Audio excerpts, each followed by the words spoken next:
Welcome to the Genius Factory. Enjoy the video. You start by gathering prerequisites and taking the first actionable steps. First, verify your Wi-Fi supports 4 GHz and place the hub centrally to reduce interference. Next, choose a control platform, Home Assistant for local control, SmartThings for easier pairing, and confirm device compatibility so you avoid dead ends. Once done, document zones, power outlets, and battery-powered sensor locations to minimize rewiring later. Make sure to back up credentials and create a dedicated smart home account now so you can proceed securely. You now integrate devices and build the brain of the system.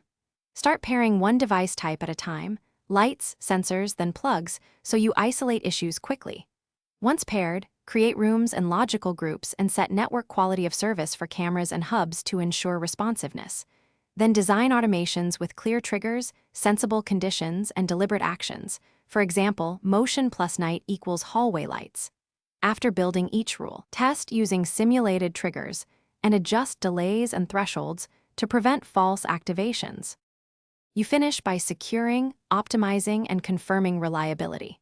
Harden your system with strong unique passwords, two-factor authentication, and a separate VLAN for EOT devices. Run firmware updates before declaring completion.